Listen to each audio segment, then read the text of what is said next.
Hay dos clases especiales de legítima defensa en el Código Penal argentino, que son la legítima defensa de terceros y la llamada legítima defensa privilegiada, o mejor dicho, legítima defensa presunta, porque en verdad no es ningún privilegio que establezca el Código Penal. En primer lugar, la legítima defensa de terceros significa que una persona puede defender a otra que está siendo agredida ilegítimamente, y en ese caso las condiciones para este tercero que defiende a otro en legítima defensa van a ser distintas. ¿En qué van a ser distintas? En el tercer requisito.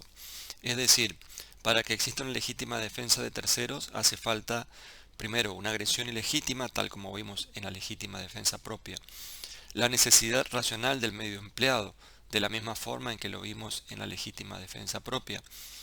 Y por último, en relación al tercer elemento, que es la falta de provocación suficiente, en el caso de la legítima defensa de terceros puede haber esta legítima defensa incluso cuando haya existido provocación suficiente de parte del autor. Pero en este caso el requisito es que esta persona que actúa defendiendo a un tercero no haya participado en esa provocación suficiente. Esta es la salvedad o la distinción que hace el Código Penal argentino en relación a la legítima defensa de terceros. Entonces, imaginemos un ejemplo.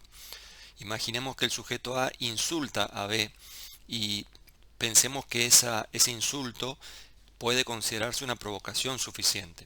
Entonces B reacciona y trata de agredirlo con un cuchillo. Entonces a su vez se defiende también de esa agresión ilegítima con un cuchillo. A le provoca heridas a B.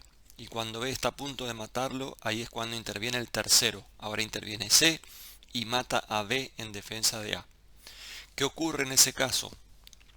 Las lesiones inferidas al sujeto B por parte de A van a ser consideradas fuera de la legítima defensa. ¿Por qué? Porque él ha sido un provocador suficiente. Entonces no puede alegar el sujeto A legítima defensa. Es decir, que esas lesiones le van a ser imputadas a él. Al menos no podría alegar la legítima defensa como causa de justificación.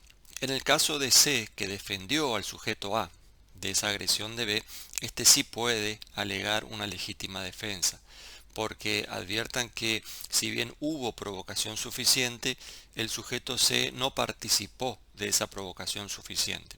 Entonces, existiendo agresión ilegítima, necesidad racional del medio empleado por parte de C, vamos a poder decir que actuó en legítima defensa de terceros. Entonces, esa conducta típica de homicidio no se le podría imputar al sujeto C. Actuó lícitamente.